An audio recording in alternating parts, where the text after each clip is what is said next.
c'est Virginie. La leçon d'aujourd'hui a pour titre « Au pâturage ».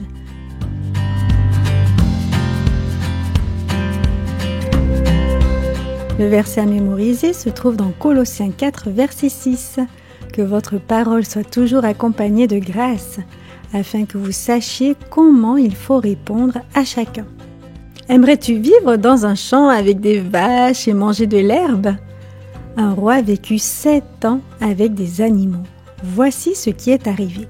Le roi Nebuchadnezzar avait été contrarié par le rêve de la grande statue.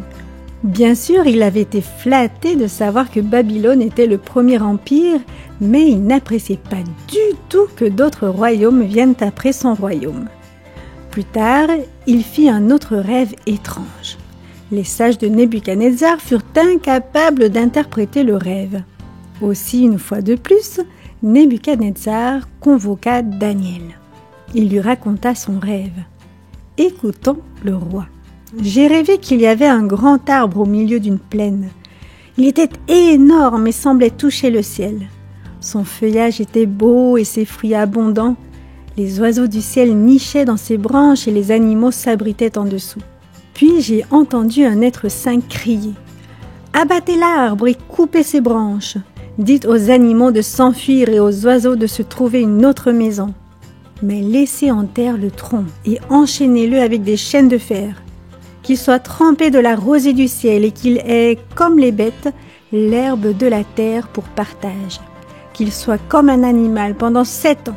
J'ai pris cette décision afin que les vivants sachent que Dieu règne sur tous les royaumes et qu'il les donne à qui il lui plaît. » L'expression soucieuse du visage de Daniel montra qu'il avait compris immédiatement ce que signifiait le rêve du roi. Il faut dire aussi que ce n'était pas un message agréable à annoncer au monarque. Ce dernier allait certainement se mettre en colère. Mais Nebuchadnezzar essaya de le rassurer.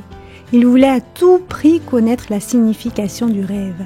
Daniel savait que Dieu voulait qu'il dise la vérité. Il dit au roi que son rêve était un avertissement de Dieu. Il expliqua que Nebuchadnezzar était l'arbre.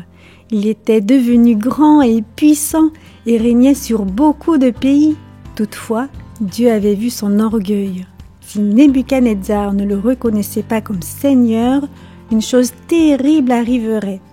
Le roi perdrait la raison et vivrait dans les champs comme un animal pendant 7 ans. Après cela, il retrouverait son trône. Pendant un certain temps, le roi tint compte des paroles de Daniel en accordant la première place à Dieu. Mais petit à petit, il retourna à ses anciennes habitudes. Une année plus tard, alors que Nebuchadnezzar marchait sur le toit de son palais, admirant les beautés de la ville, il se sentit rempli d'orgueil. Avec un grand sourire, il dit « N'est-ce pas ici Babylone la grande que j'ai bâtie par la puissance de ma force et pour la gloire de ma majesté ?» Au même moment, une voix se fit entendre du ciel. « Nebuchadnezzar, tu deviendras comme un animal. Tu vivras dans les champs pendant 7 années jusqu'à ce que tu me reconnaisses comme Seigneur. Ensuite, tu seras de nouveau roi. » Et cela se produisit comme Dieu l'avait dit. 7 années s'écoulèrent avant que Nebuchadnezzar ne retrouve la raison. Ensuite, il reconnut Dieu comme Seigneur de toute la terre. Ses conseillers et les grands du royaume vinrent parler avec lui et le rétablir comme roi. Ce fut difficile pour Daniel d'expliquer au roi la signification de son rêve, mais Dieu était avec lui, et Dieu sera avec toi partout où tu le serviras.